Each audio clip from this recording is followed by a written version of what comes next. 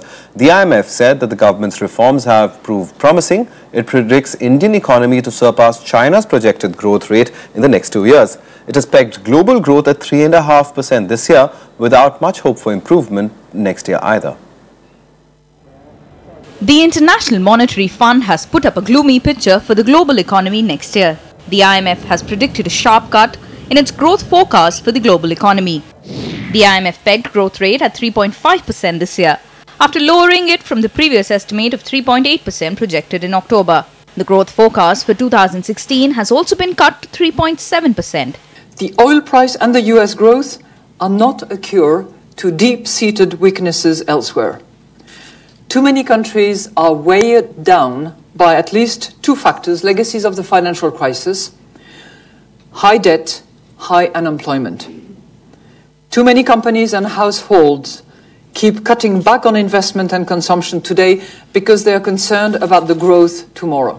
The figures have raised fears ahead of the annual World Economic Forum at Davos. The forum said they will focus on dealing with the geopolitical challenges holding back growth. Yes, we are worried because we expect a long-term decline of global growth. And so we have to deal with the issues to foster the growth on a global level.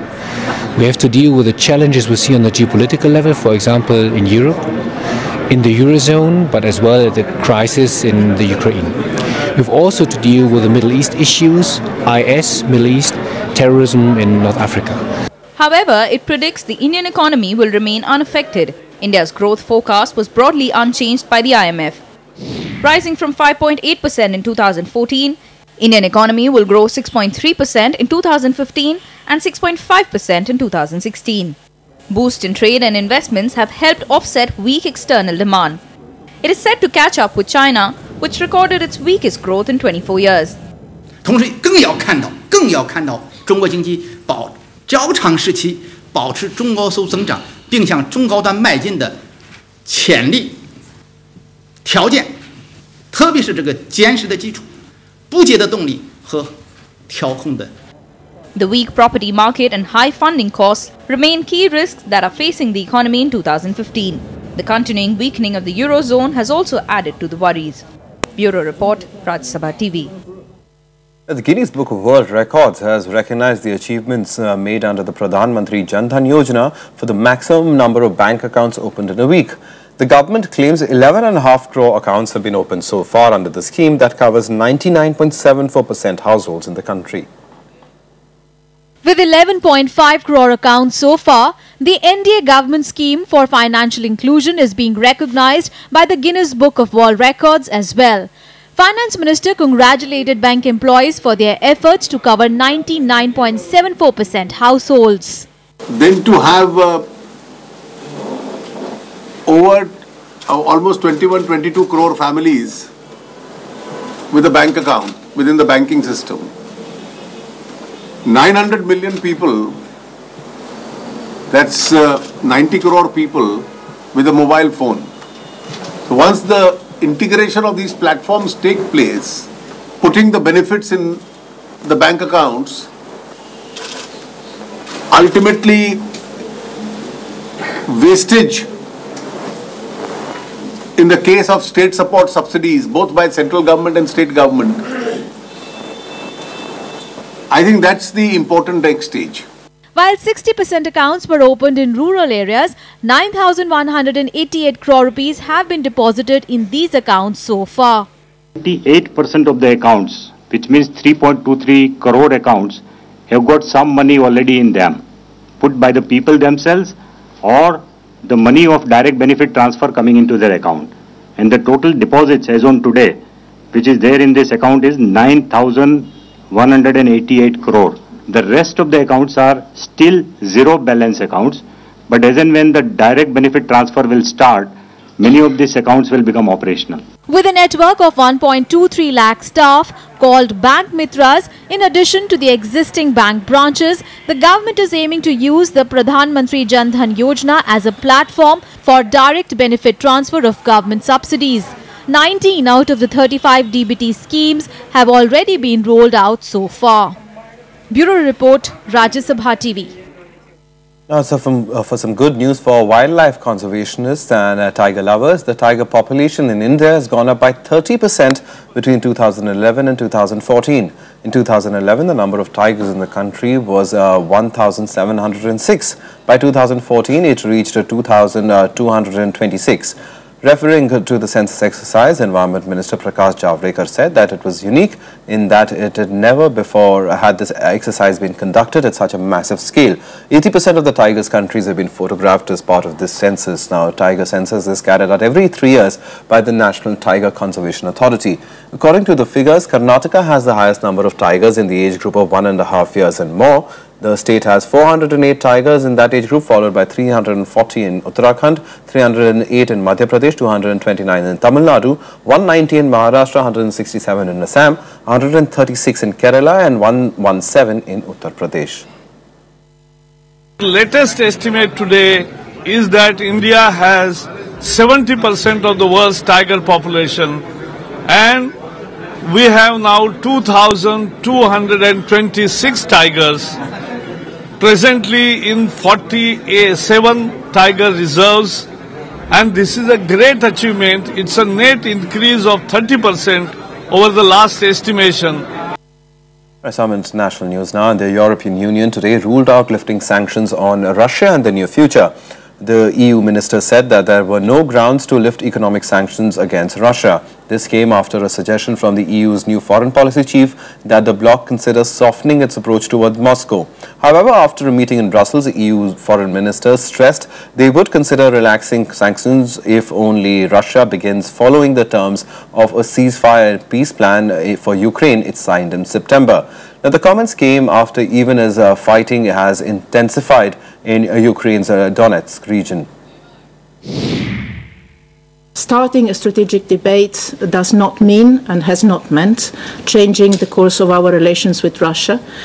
We stay the course. Our relations with Russia can only change if and when, I hope when, but at the moment it's if, commitments that were taken in Minsk are implemented. Right, sports news now, and in cricket it wasn't a very good day for India because India was thrashed by England by 9 wickets in the third one-day of the Tri-Series in Australia. Batting first, India was bundled out for just 153 runs in less than 40 overs. English fast bowler Stephen Finn destroyed the Indian batting with a career best of 5 for 33. Captain MS Dhoni and Stuart Binney made 70 runs for the 6th wicket, but it was not enough to give India a respectable total. James Anderson cleaned up the tail, finishing with 4 wickets.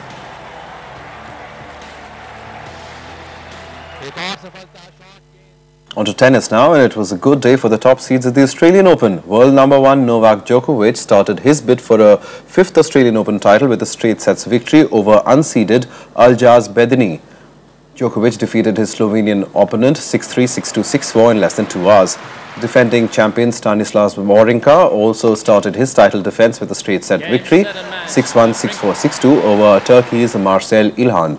5th seed Kei Nishikori and two-time Grand Slam winner Leighton Hewitt also won their respective matches to advance to the second round. In the women's section, top seed Serena Williams eased into the second round with a comfortable 6-0, 6-4 win over her Belgian opponent. Well, that's the news tonight. Good night.